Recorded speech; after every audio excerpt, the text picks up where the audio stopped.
the way it should be. It's only 30 years.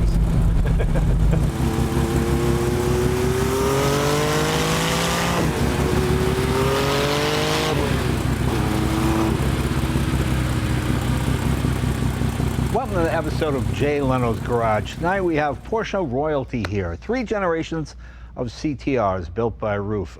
If you're not familiar with that name, it is one of the most legendary names in German motoring. It is its own manufacturer.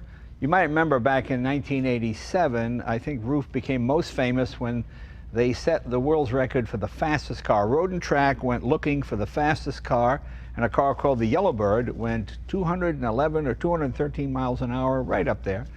Nobody was going any faster than that.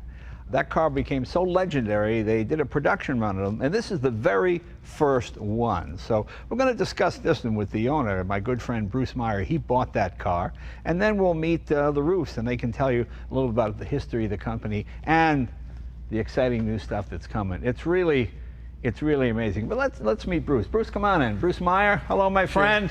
Jay. Yeah, you got all the cool toys.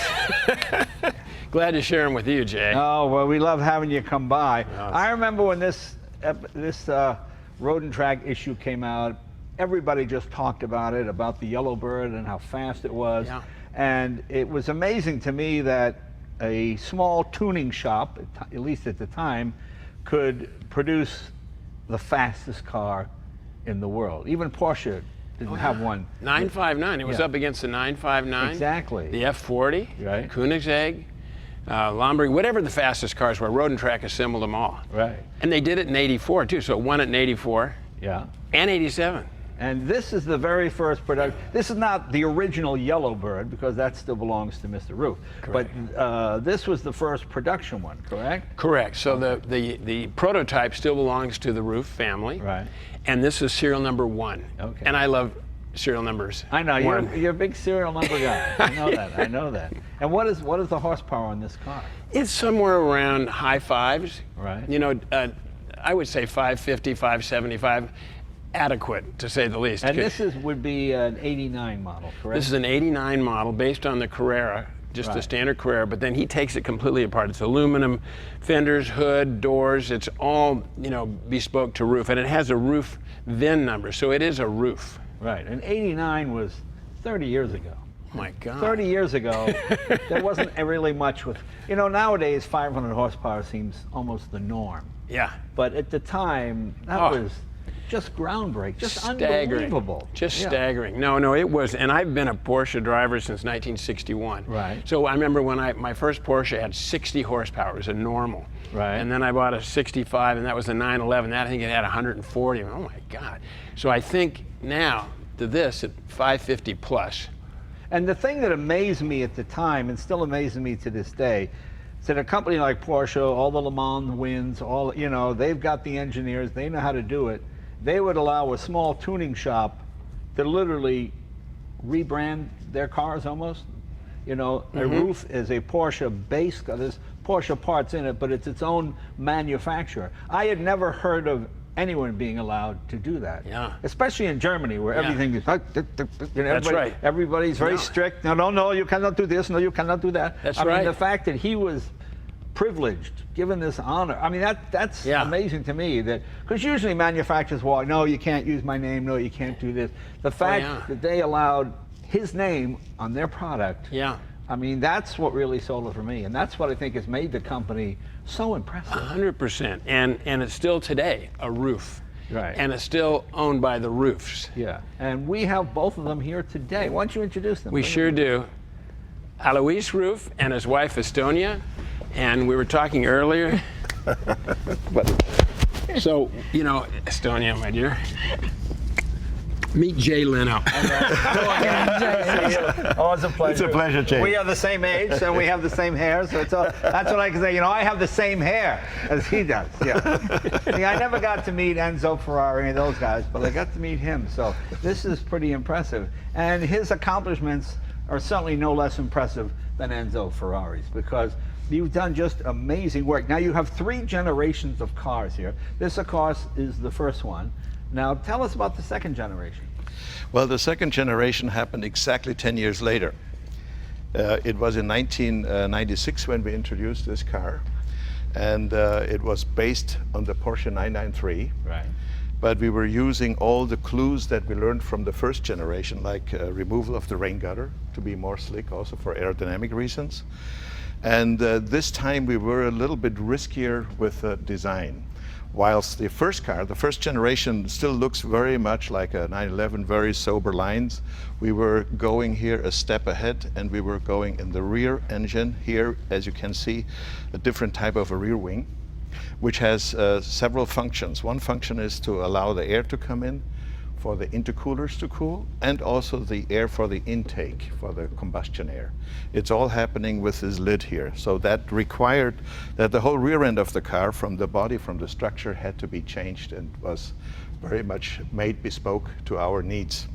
And how hard is it to impress, for lack of a better word, the Porsche family? I mean, you're the little shop, excuse me, I modified your car, and then you show it to them. I mean, that's quite an accomplishment to get. I know you're a modest guy, but that is impressive that they would allow you to sort of rebrand their cars, modify their cars, and allow you to be a manufacturer. Yeah. Well, it was a long, long way, of course, but the real change happened when the 911 looked like it was going to end, which was in the late 70s. And there was a lot of turmoil amongst the Porsche community, as you can imagine. And that was giving us an uplift and more wind under the wings to develop more and go for more 911. And this was the outcome, you know. I want to say anything that we have done here, Porsche could have done too. You know, Right. if the decision was made to build that type of a car, they could have done it. So I don't want to say I'm the person, the only one who could do it. No, I don't mean but that. we did it at that time. I know you're you know? very modest, but I mean the fact that your name has become synonymous, and it's right up. I think it's so impressive. Now, how long have you guys been married? We're 22 years married now. Okay, so you've been there since the beginning. You've seen this whole thing grow, and you're involved in the company as well, correct? Yes, I'm involved in the company. Yeah, okay. So She slipped into that. yeah. I had no chance. Huh? And what do you drive? You have? I have a 356 convertible D from 1958. Oh, very nice. Yeah, very nice. Yeah. It's pure green, and I love the car. Oh, very good. And I have a 993, Right. the ex-Paul car. Yeah. He wished for us to have it, for me to have it before he departed. And I'm very fortunate, and I could drive any Ruf, but I actually don't drive it because I respect the car so much, and then I have to live with him if anything happens to the car. Right. Okay. No, we share these cars. No, we share this car, we share the passion, and it's a lot of fun. And you started out your company with how many employees when you started? Well, when I took over in 1974, after my father passed away, which was very suddenly, and I had 3 people working for us, and one of them was an apprentice, and he had to be continued. I was suddenly his master and the one who had to give him the education. That was in 1974, and it was a very difficult time because it was the middle of the energy crisis. Sure. And you were 24 years old. 24 years old. Okay. Thank Yeah, you. same as me. Yeah, That's same right. as you. Yes. That's right. That's right. And then it continued growing. We had many difficult years to build up and to make a name. And then the big change was really happening in the very late 70s when Automotor and Sport covered our cars and showed them the first time to the public.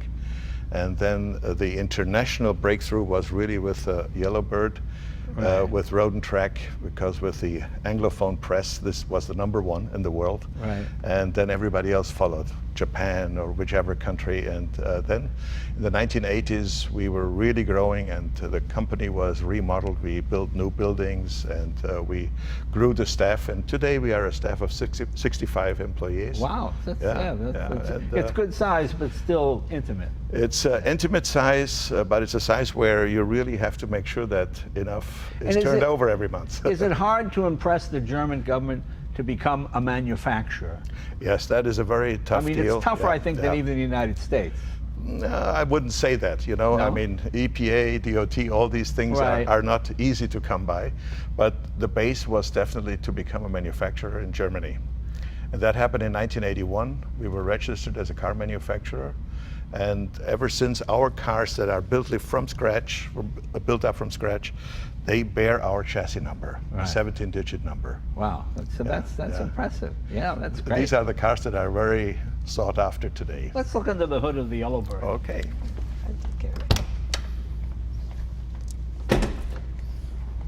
Well, again, beautifully detailed. And what we always wanted to have a symmetrical looking engine bay and an engine that is nice to look at, you know. Right, And so we did a lot of cleanup already in the 80s when this car came out, that we had a center air cleaner and everything was parted the left side and right side symmetrical. Here you see the intercoolers. Right. They were longitudinally mounted, so they were never in the way of the engine, and we had the shortest distance between turbocharger and intake manifold. Right, okay. For the best response. And you're as far away as you can be from the engine heat. Yes. While still under the hood of the Right. car, yeah. Okay, and this of course has air conditioning as well. It has air conditioning. Right, Yes. right. Okay, now notice, okay, on this one, the intercoolers are here. Now let's move over to this one here. Let's shut this CTR2, for a yeah. minute. Okay. On this one, the intercoolers are in the wing, correct? In the wing, Yeah. and the airflow goes through the wing here. Okay. And the exit is here laterally at the sides here. So this- the air is yeah. being sucked through the rear wing. Comes in here, Right. and goes right down south. Exactly. Whereas there, you're still getting a lot of hot air from the engine compartment, even though you're far away. Not really, because the air-cooled Yeah. engine makes the engine compartment cool at only in ambient temperature when you're Oh, that's running right, it. yeah. And here we use the suction of the side of the rear bumper here. Well, this one looks cooler. Put it that way. Yes. See, this looks cooler. I mean, if you, I just love the way this is. I love things that can serve two purposes. Yes. You know, exactly. not only is an airfoil, but it also, you know, Yeah. so that's really, That was the idea. that's really very clever. Do the Porsche factory guys call you and go, why didn't we think of that one? Well, a lot of this stuff was carried over later. Yeah. Just fantastic. All right, let's go over to the last generation.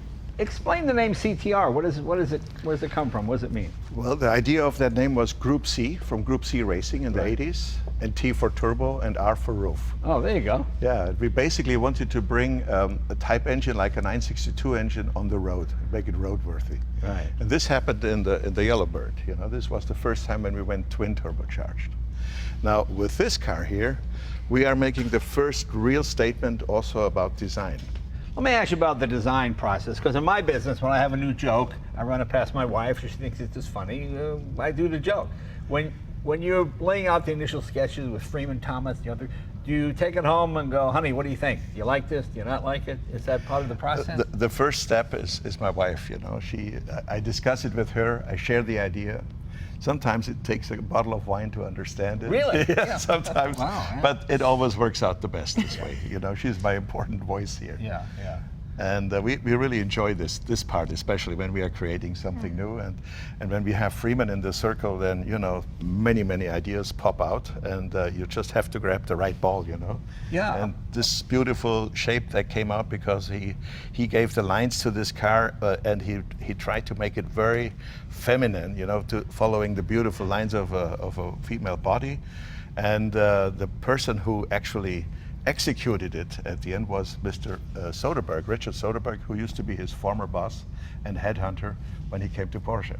Well, I see some classic Porsche cues in the, you know, this looks like from the 50s, the fastback. Fastback From the 50s, from you the- know, so I see all that. And like you say, to me, the greatest looking cars are ones that are both masculine and feminine. They have a feminine curve to it, you know, the way this all goes, and yet they seem strong. So it's a little bit of both, you know. It's like I've never met a woman who didn't think a Jaguar was attractive. The early Jaguar, they all think they're attractive because it has a masculine and feminine form, and that's what this has. It's really striking, especially this whole treatment here, and the fact that the engine. It's a true mid-engine as opposed to having it behind the axle or something. Yes. You know, really impressive. Can we open it up? Sure.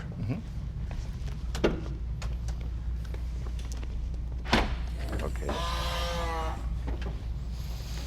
You see the back of the car is entirely our own frame. and suspension system with horizontal shock absorbers and coilovers, and push rod to going to the double wishbones. Right. Classical race car rear end. Yeah, I mean, it really is. And all nicely detailed. Obviously, that's the oil filler over there. Yes. That's a cap there. But all production car standard, you know. And this meets all U.S. emissions. This meets all U.S. You're not emission waiting standards. for certification. No, It's no. all. Stickers are right there. Yeah. So many people come here with cars and they go, oh, well, in a couple of weeks we're going to have our, and you know, in the approval that from CARB or from the environmental people. It never comes in. This is a car you can buy and you can drive it anywhere in the United States. That's correct. Wow, very impressive. Very impressive. And brakes, tell us about the brakes. It has ceramic carbon brakes, Right. and we use a large diameter, 380 millimeters of size, and so the brake performance is excellent. And as well, now this car has a double clutch gearbox, so the shifting is very simple. It's basically pedal shift, but very smooth, up to the same standards like the big OEM cars. So it's also a car that can be used every day in everyday traffic situation. Was it difficult for you when Porsche went from air-cooled to water-cooled? Were you sort of disappointed, or was it just another challenge you had to work with? It was a new challenge, and what kept me going from the brain, because I was against water, of course, was the fact that the Le Mans winning cars were water-cooled cars already. Right. So I think the water makes a statement. It is needed when you want to have the maximum out of an engine of a certain displacement. You need to go to water for the better cooling one. And how many liter is this? This is a 3.6 liter engine. Wow, okay. So still fairly compact and small. Very And you're compact getting engine. 700? 777. Wow, 707. I mean, did you ever think back in the 70s that you'd be pulling that kind of horsepower from 3.6 no, liters? I couldn't imagine it. I Yeah. couldn't imagine it at that time. When turbocharging started, you know, suddenly it was the door to a new world. Right, right. Wow. All right, let's close it up again. Yeah.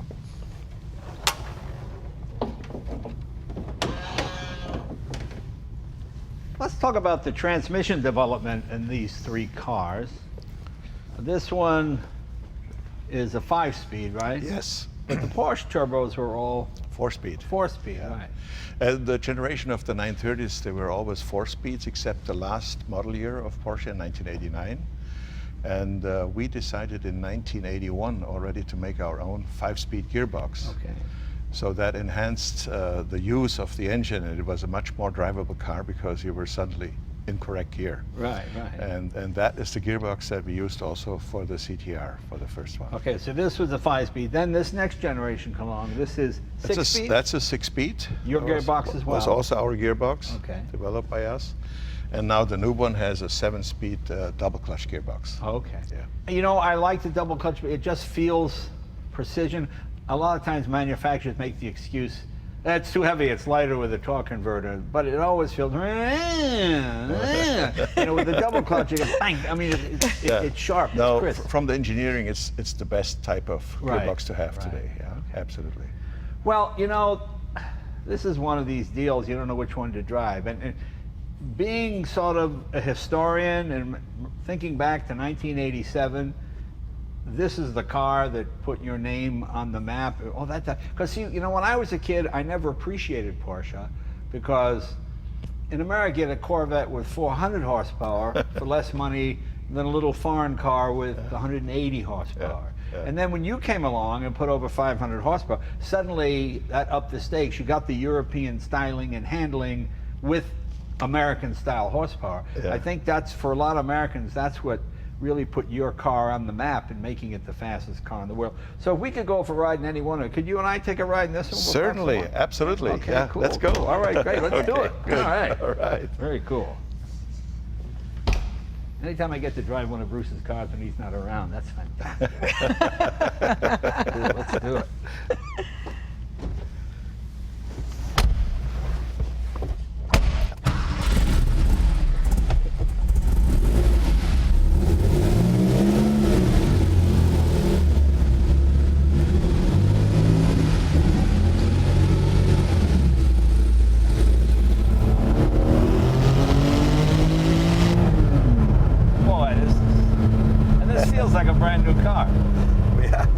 should be.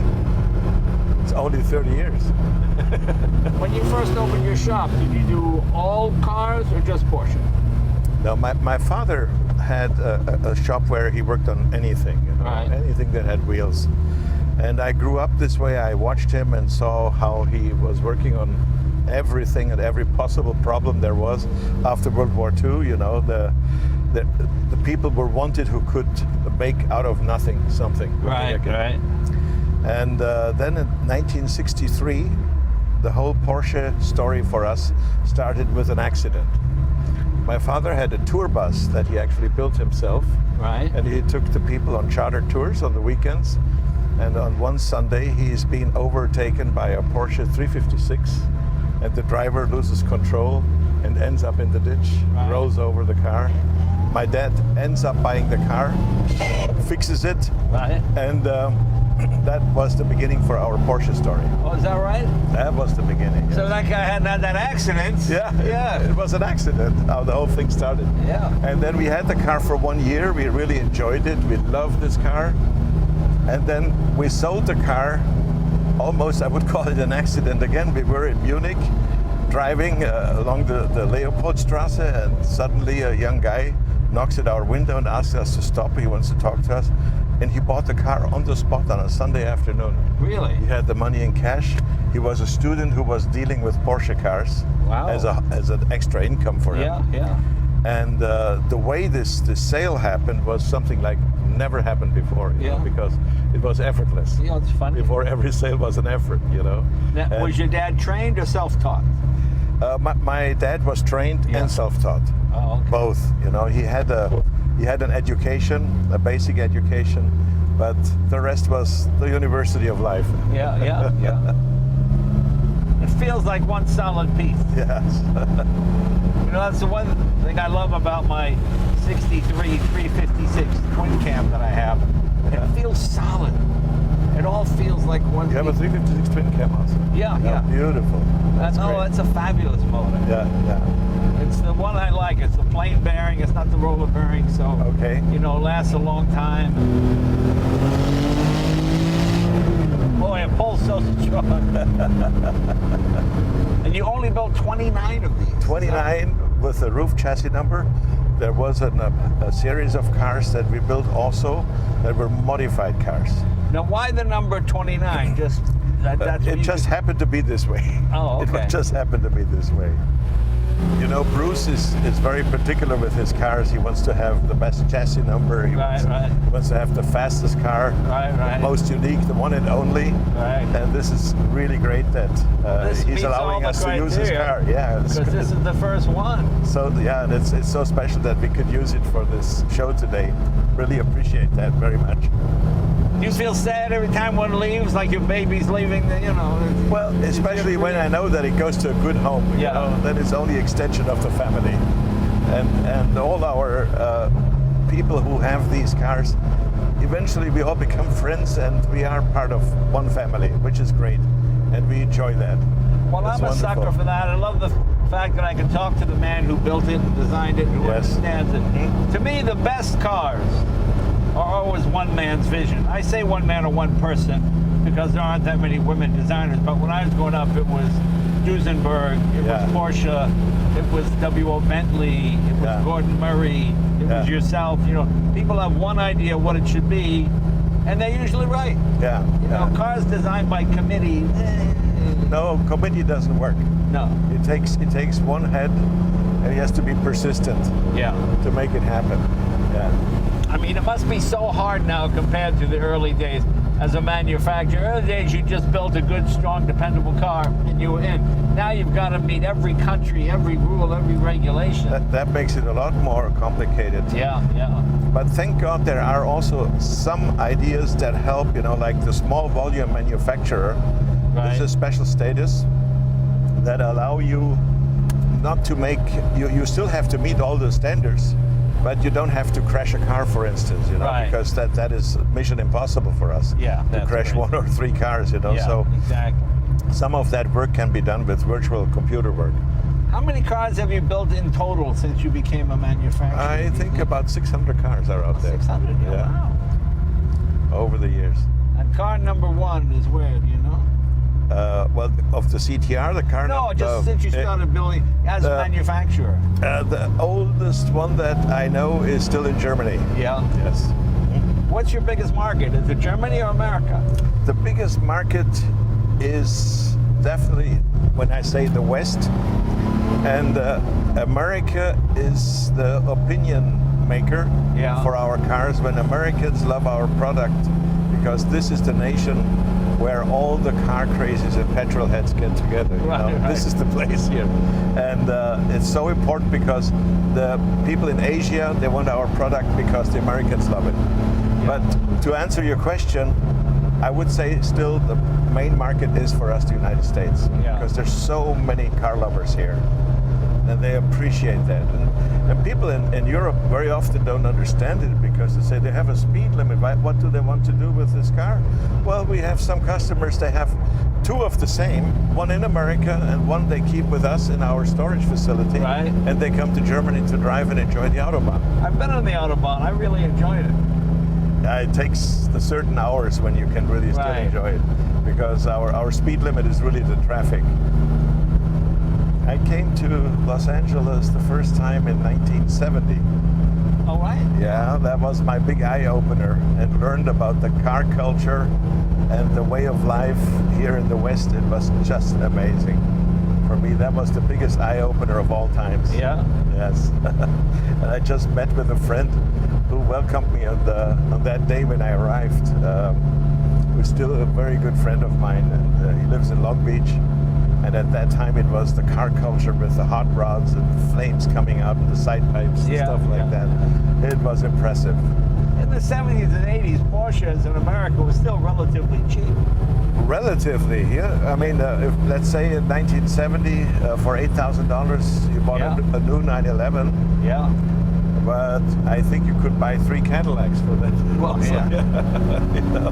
But of course, the prices went up with everything. It's crazy. But the cheapest time for Porsche, I think, over here was at the times of 356. Yeah. With the strong dollar, you could buy a car for $2,500. Yeah, I know. It's amazing. Yeah. Because you don't really advertise in America. It's all word of mouth, isn't it? It's word of mouth, and basically the community, they spread the word. Well, your reputation is sterling. People, thank you. I've never heard anybody say anything other than it just unbelievable. And it's the classic German thing of the performance with the reliability. You know, I have so many friends that have exotic cars, and they brag about how few miles they have on them. Yet all Porsche owners brag about how many miles they have on them. Exactly. You know, a Porsche, I got 160, I got 180, you know. I know Ferrari guys, I got 800 miles, I don't want to break 1,000. Tell us about the film you made about the Nurburgring. Oh, it's actually all over the internet. Right. And you can find it also on the Ruf website. Is it on Ruf Nurburgring? Ruf Nurburgring, and the driver is Stefan Roser. He's a very, very dear buddy and friend of mine. We are friends for over 40 years. And he was a test driver at Automotor and Sport magazine. Right. And his passion is the rear-engine 911, of course. You know, that's his car. And at that time, we were contemplating what kind of documentation we could make about Ruf to send the message out to the world. So we said, let's make a video presentation. And we made that video presentation, and we said, well, we should probably go to the Nürburgring and make a couple of corner shots there and put that into that presentation. So most of these company presentations were only boring, you know, so we wanted to bring some dynamic to it. So as we were there, he said, well, we are here, we have hired a helicopter that's very expensive. We have the car, we are burning the tires. Why don't we make a full lap? Maybe there are some real hardcore guys who want to learn about the Nürburgring and they want to see every corner. So we said, okay, let's do it. Yeah. And all of this happened within 2 days. And so we made a full lap of the Nürburgring from helicopter, from inside the car, and from exterior shots. Right. And then we were editing it to one movie. And that became the movie that is just timeless, and it's still of importance. We got even an award from the British Motor Press being the best automotive movie of the 80s. Oh, is that right? Yes, Oh, that was very, very special. that's great. Yeah, and it's still a very, very important presentation. Everybody talks about it. I think it also did its job to make the Nurburgring very well known in the whole world. Oh, very because cool. many people didn't know where the Nurburgring actually was. Right, right. Yeah. Yeah, well, it's 223 turns, you know. Is that what it is? I guess it's right. Yeah, I've been on it. I thought it was fantastic. The car that is coming next is for the 30th anniversary of this car, of the CTR Yellowbird. Right. And we introduced and showed the car in Geneva in 2017. And now we're going into production. And there are going to be 50 cars built of that model. And I would love to show it to you and bring it to your garage Sure. in the next couple of months, whenever it's here. Oh, yeah, we'd love to help you and do It a looks video very with it. much like this car, but it has a complete new frame, a complete new structure. It's Yeah. based on a carbon monocoque, and it's a very, very exciting car. But again, it shares the DNA with this car. Oh, it's exciting. Do they have big roof gatherings in Germany?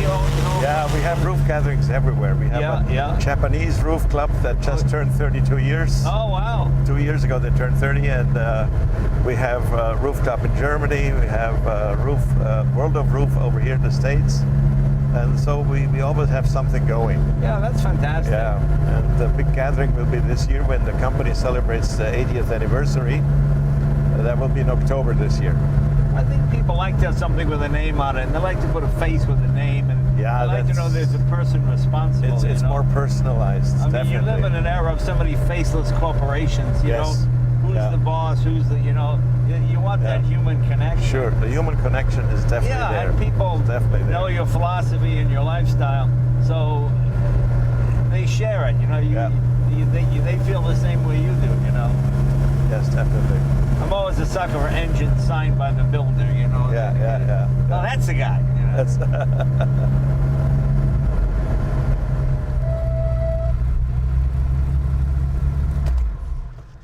Fantastic.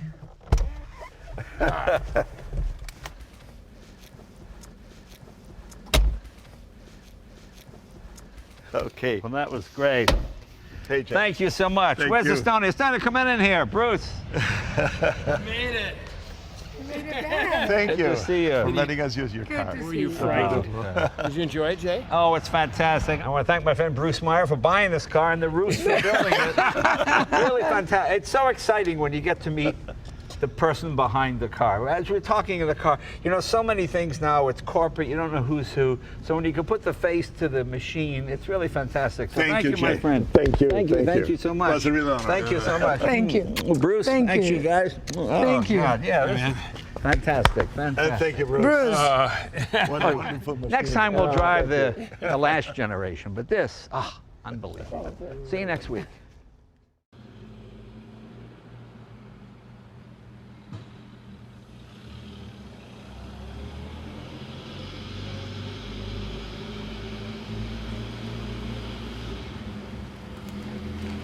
Mm-hmm.